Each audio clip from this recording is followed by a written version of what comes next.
And remember, whatever's not flexible will break. Welcome back. This is Res Nikita again.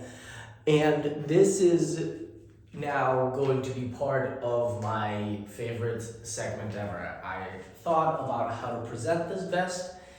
Okay, trees by Russ. And the first tree that we're going to cover is one of my favorites, definitely top 3. And I know what you're thinking. No, it's not birch. And it's also not bamboo. It's close.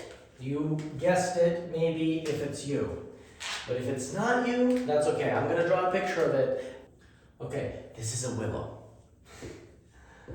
Willows are absolutely incredible for a couple of reasons. One, they are flexible. And remember, whatever's not flexible will break. And willows are very flexible. You can have the strongest wind. They're just gonna flow with the wind. They're just gonna flex with the wind.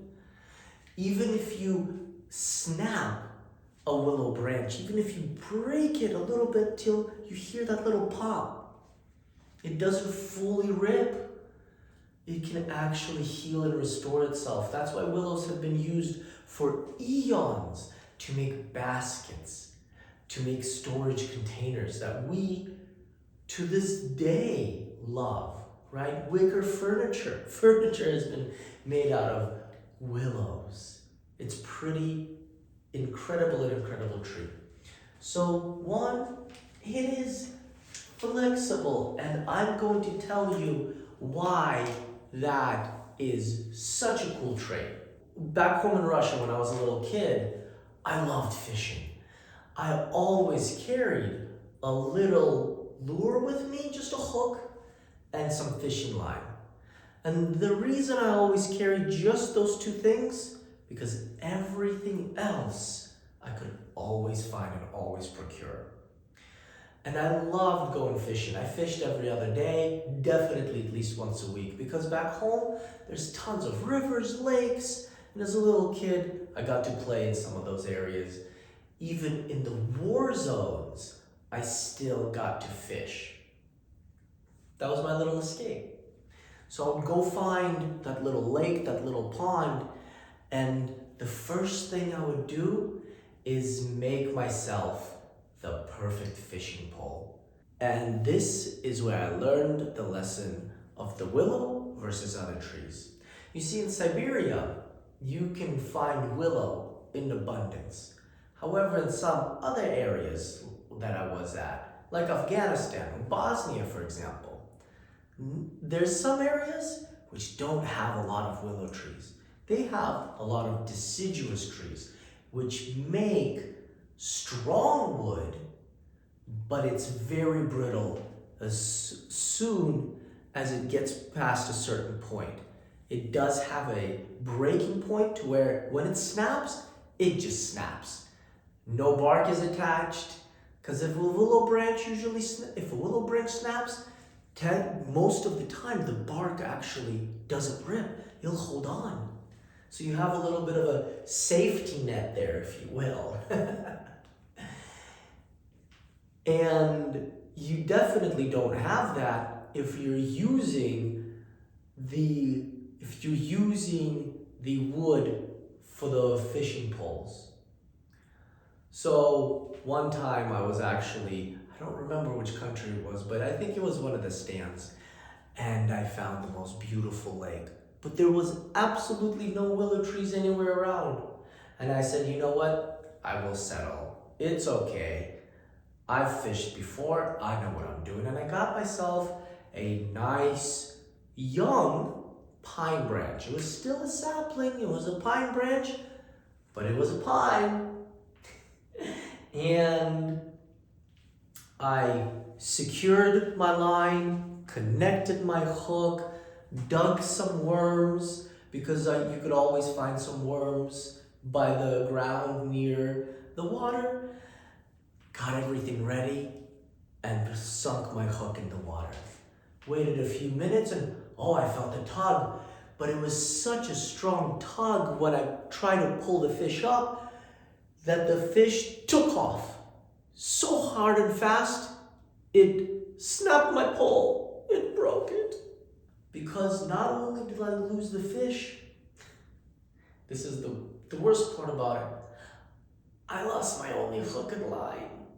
I've had that hook and line for at least a year with me at that point. We've been through a couple different countries at that point together. So I was really quite sad. I was really quite disappointed that I lost that hook and that line. I have caught so many fish with that hook and so many fish with that line. It was my lucky hook and my lucky line. That's okay. Let it go. It's all in the past. Those are just possessions. But man, you can tell I still, to this day, learn that lesson hard. Learn that lesson well. Don't use pine anymore when I go fishing. Only find willow branches, or it's not worth it, because what if I catch another big monster and lose it again? Oh man, not doing that twice. Nuh-uh. So by being flexible, willow can provide us with food. And on the other side, you can already tell what it's making.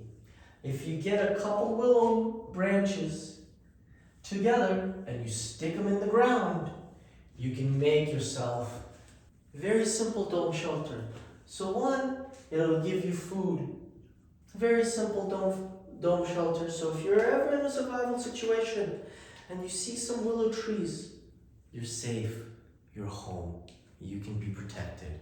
Just gather the big leaves, the big branches, and just build yourself a nice, beautiful dome shelter.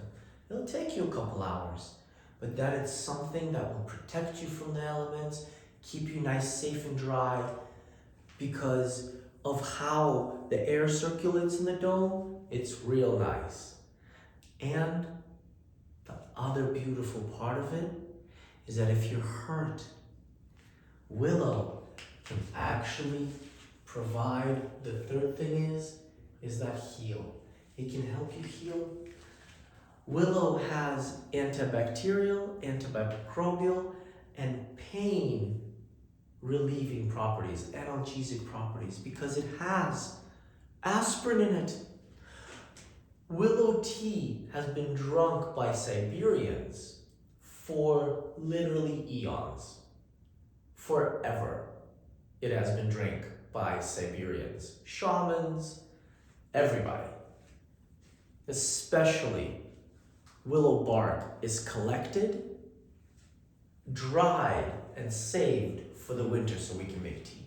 It's very good for you. Very good. And it tastes great, actually. It actually tastes great. It doesn't taste like chlorophyll or anything like that. So collect some willow bark, go fishing, tell me about your experiences, share them below. I want to know what you do with the willows, what you're going to do with the willow tree. Are you going to try fishing with it? Are you going to build a shelter? Are you going to try it for medicine?